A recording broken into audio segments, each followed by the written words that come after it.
Hi everybody, hope you're all doing great. I am missing you, but I am glad that we're getting to spend some time together here on video. So hopefully you got a chance to watch the first video of the lesson, which was all about Andy Warhol and the pop art movement. And we found out that pop art is something that's been around since the 1950s or so. It's really art that is based on things that are popular in everyday life, like soup cans and movie stars and candy bars and even cows sometimes. So Andy Warhol was an artist who was really famous for his pop art. He kind of was really influential in that pop art movement that's still really around today. So and as you saw, that there were a lot of newer artists, more contemporary artists that are practicing that pop art style as well today, and their art was really quite amazing. So I wanted to talk to you today about this lesson. First off, I want to call your attention to what I put in the introduction of the assignment, and that is that this is a 2-week lesson. How many? 2 weeks. That means that your artwork is not actually due until April 26th. And the reason is I got to thinking about the fact that normally in the course of our school weeks, we would be working on projects like this one over a longer period of time, because this one is one that's probably going to take you a little longer.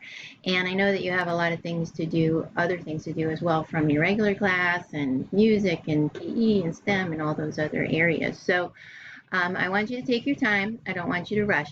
If you feel like working a little bit extra on it and getting it done ahead of time, that's okay. I will take your work whenever you are ready to submit it, but I want you to know that you have 2 weeks to do it, so you don't have to rush. Okay?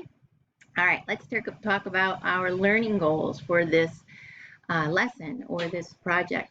I can use diverse resources and the art making process to inspire my art. We're going to use Andy Warhol and his awesome pop art to inspire us. I can use the color wheel to support my color choices. So in a minute, we're going to talk a little bit more about color. We've talked about color a lot before. We're going to go a little deeper with that. I can use accurate art vocabulary when discussing my art. So we're going to be talking about a lot of different art vocabulary that has to do with color and the pop art movement. And I want you to really think about using those special vocabulary words when you're talking with others about your art, with mom and dad or whoever you might talk to. All right, so let's talk about color. We've talked about complementary colors before, but I want to talk to you a little bit more about them today and kind of explain how they work, because it's really kind of interesting. There is a sort of recipe to complementary colors. First off, we know that our complementary colors are red and green, blue and orange, yellow and purple. But here's how they work. When you think about our primaries, the complementary of them is the combination of the other primary colors.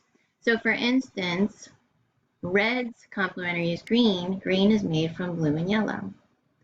Blue's complementary is orange. Orange is made from red and yellow.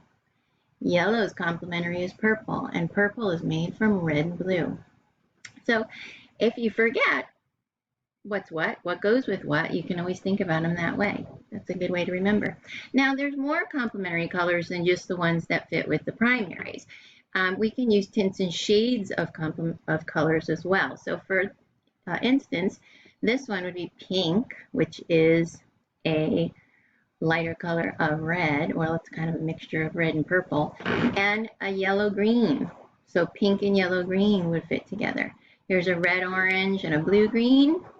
Here's a yellow orange and a purplish blue.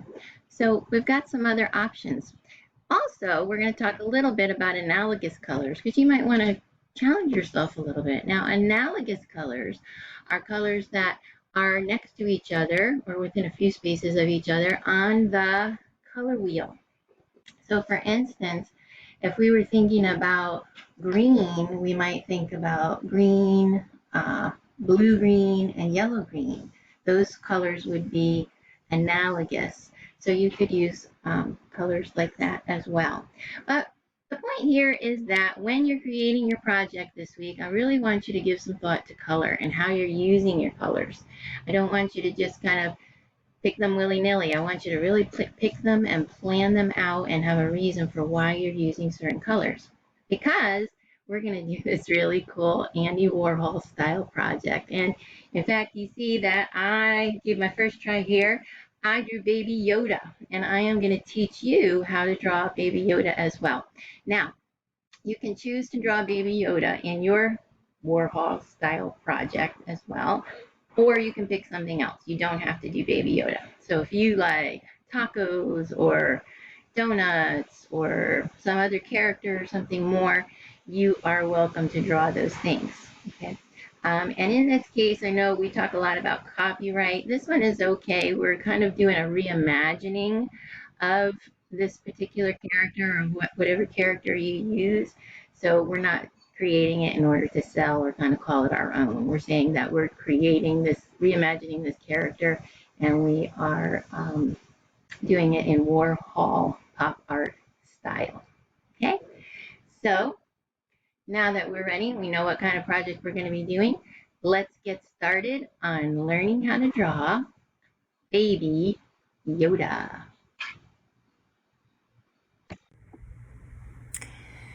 Alright guys, so first thing we're going to do is we're going to fold our paper into 4 squares because we know that Andy Warhol's most famous, a lot of it, well not his most, but a lot of his famous paintings were done in squares.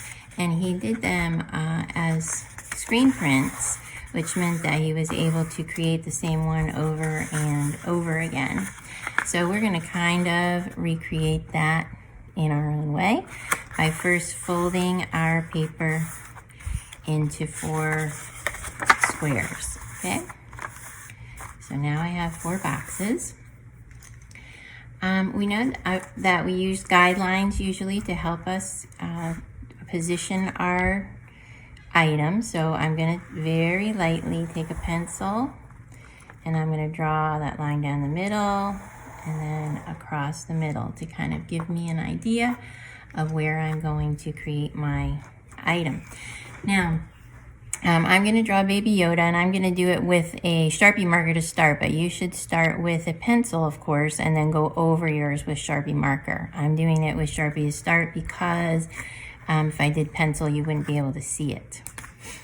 All right, so let's get started. So first, we're going to draw the bottom of Baby Yoda's head. Okay, and that's going to be kind of a very shallow arc. It's going to be down right here by right where our 2 guidelines cross. And we are thinking about symmetry because Baby Yoda is symmetrical. He's the same on one side as he is on the other. So I'm going to make that arc that sort of looks like a smile. Now I'm going to make a nice big dome, top arc for his head. Thinking about same on one side as it is on the other side. And now we'll start with his ears. His ears are kind of oval but with points on the end. I'm going to come out here, do a point, down, sort of a teardrop shape. Now I'm going to go over to the other side, the same area. Same. Okay, and remember it doesn't have to be perfect. Now we're going to create the top of his ear. So we're going to make it look like it kind of comes up and out. Gets a little bit skinnier as it goes. Out. Okay, tops of his ears. Now we go to the eyes. Now for his eye, well, let's do his nose first. First we're going to do his nose and his mouth. His nose is going to be kind of a little smile right there. And we know that he's kind of grumpy, so his face, his smile is kind of upside down. Okay, now we'll do his eyes. Now with his eyes, we're going to create 2 guide dots. First off, we're going to think, how close am I to that middle line? And do a guide dot, and this will be the outside of his eye. And then I'm going to do the same thing on the other side, a dot just that way, and then this will be, I can even measure it a little bit. It's about the size of my, there. just about there. So now I'm gonna do a arc for the top, arc for the bottom,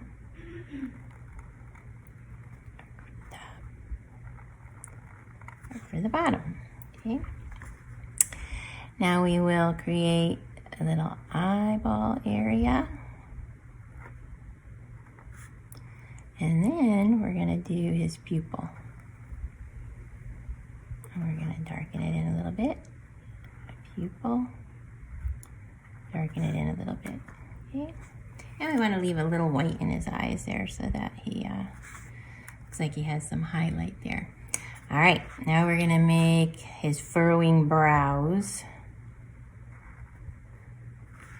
And now his, kind of his eyelids.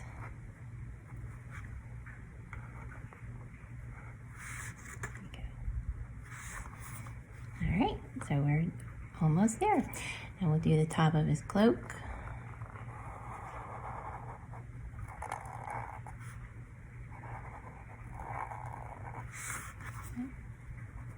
We're gonna start in from that area just a little bit. Draw down. Bottom. Now his arms. Do his little cuff there and his hand. Arm down. We want to make it kind of be the same length.